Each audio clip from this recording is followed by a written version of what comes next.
इस वक्त हम मौजूद हैं उत्तर पूर्वी दिल्ली, थाना जाफराबाद के अंतर्गत, जहां मदरसा बाबुल उलमा में हैं और जहां मेरे साथ एक बार फिर हमीदा मौजूद हैं। और हमीदा के साथ जो कल दोबारा से दूसरी बार ये बर्बरता जो हुई है, और आइए मैं हमीदा से ही सुनना चाहूँगी कि कल उनके साथ क्या हुआ है।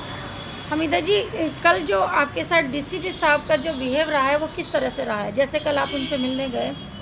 कल मैं मिलने गई तो पहली बात तो मुझे अकेले लेके गया, ठीक है। और मैं पहले ही इतना डर रही थी और मुझे उम्मीद नहीं थी कि डीसीपी साहब ऐसा कहेंगे। मैं तो सोच रही थी बहुत बड़े लोग हैं, सही बात करेंगे।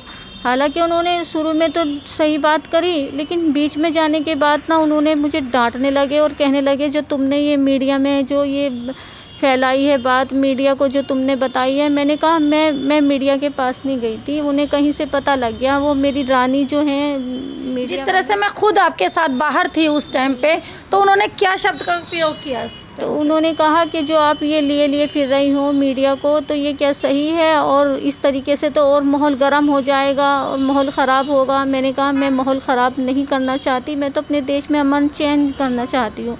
और मैंने अपनी वीडियो में कोई भी इस तरीके की बात नहीं कही है कि मुझे पीटने वाला हिंदू है या मैं मुसलमान हूँ इसलिए मुझे पीटा गया। मैंने तो ये कहा है कि एक ऐसे चुने मेरे साथ इतना गलत क्या है कि मुझे बिना गलती पे बिना उस पे पीटा गया है।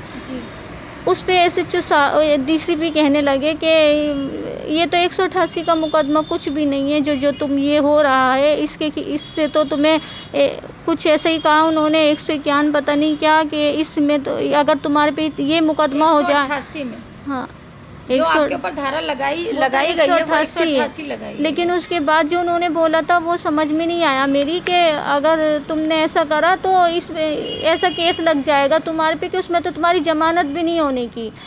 और मैं इतना डर गई। बोले कि इनसे कुछ मत कहो और सिस्टम पे भरोसा रखो और हम तुम्हारे साथ सही करेंगे, ऐसा उन्होंने मुझे कहते भेजा। उन्होंने मिलने से और बात करने से बिल्कुल मना कर दिया। जी। जिस तरह से आप अंदर गए थे, जो आपका रवैया था, आपका जो माहौल था, आपका जो नेचर था, वो बहुत अच्छा था। क्योंकि मैं उस टाइम पे आपके साथ थी, मैं आपको मौजूदा हालत को बहुत अच्छे से जानती हूँ। और जिस टाइम आप डीसीपी से ऑफिस से बाहर आए हैं, और उस टाइम पे मुझे पता है कि सबसे पहले तो मुझे रोका गया अंदर जाने से आपके साथ। उसके बाद मैंने आपके हस्बैंड को, मुमताज़ जी को आपके साथ भेजा, तो इनको भी शायद बाहर दूसरे केबिन में रोक लिया गया था और अंदर आपको लिया गया था।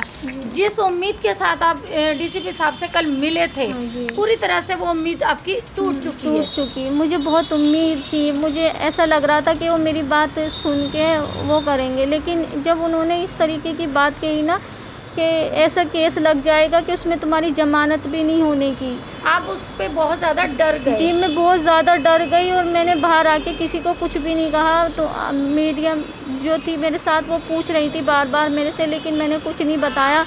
मैं घर जाके इतना रोई। मेरे शौहर कहने लगे क्या बात हो गई, तू गई तो सही थी। लेकिन मैंने फिर जब अपने शौहर को बताया कि डीसीपी साहब ने मुझे इस तरीके से डराया और मुझे बहुत डर लग रहा है कि कहीं कुछ बात ना हो जाए। जिस तरह से कल डीसीपी ऑफिस के बाहर जिस टाइम हमीदा आई हैं बाहर, और मौजूदा हालत में मैं इनके साथ थी, और मैंने इनका जब फेस देखा, ये पूरी तरह से रोती हुई बाहर आई हैं, और मैंने इनसे बात करने की कोशिश की, तो हमीदा इतनी होपलेस थी कि इन्होंने मुझसे बात करने से इनकार कर दिया और ये लगातार बाहर की तरफ भागती रही। मैं इनको बराबर रोकती रही और पूछती रही। वहाँ पे कई मीडिया और भी थे, मौजूद थे, और सब ने इनसे बात करने की कोशिश की, लेकिन हमीदा ने वहाँ अपने चेहरे को छुपाया और वहाँ से चले जाना ही उपयुक्त समझा।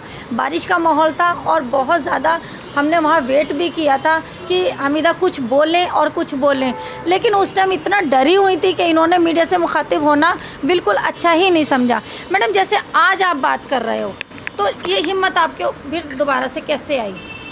हिम्मत यूँ आई है कि सुनने में ये मिला है कि वो कह रहे हैं SHO कि वो तो मेरा कुछ बिगाड़ ही नहीं सकती, उल्टा और मुझे लिख के देगी, मेरे से माफ़ी मांगेगी।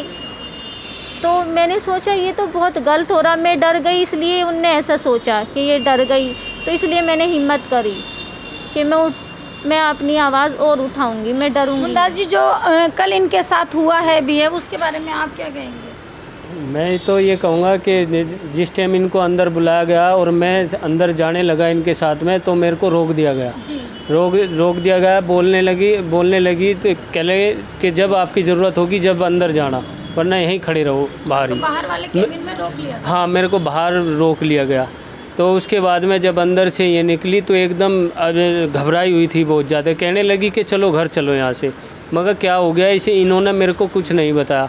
मैं इनके पीछे पीछे चलता रहा, तो और जो मेरे रानी खान थी उन्होंने भी वो पूछा, और हम सब साथ में ही थे, उन्होंने भी पूछा, लेकिन ये कह रही थी बार बार तुम घर चलो, ये सब कुछ गलत हो रहा है, ये बहुत गलत बता रहे हैं इसको, मीडिया जो लेके चल रही है तो ये इसको बहुत गलत बता रही है। अब सिराज को कहाँ तक ले जाएंगे आप? मैं तो इसको बहुत आगे तक, अब मेरे को अब आज जो ये हिम्मत करके आप यहाँ पर आए हैं और डीसीपी साहब का कल वाला बिहेव हमको शेयर कर रहे हैं मीडिया के साथ, तो अब ये हिम्मत आपके पास कैसे और कैसे आई? मेरे को हिम्मत ये है जो जमाती उनके जी इन्होंने मेरी हिम्मत बांधी है, और मैं इसको आगे तक लेके जाऊंगा, कहाँ तक ले जाएंगे? एंड तक लेके जाऊंगा इसको, जहाँ तक ये जाएगी वहाँ तक लड़ूंगा, हाई कोर्ट तक भी लड़ूंगा इसकी। क्या अब आपके कभी कदम पीछे नहीं जाएंगे? नहीं, बिल्कुल नहीं, अब पीछे हटेंगे जब तक हमें कोई इंसाफ नहीं मिलेगा। मैं बीवी को इंसाफ नहीं जब तक मैं कदम पीछे नहीं रखूँगा, चाहे कुछ भी हो जाए।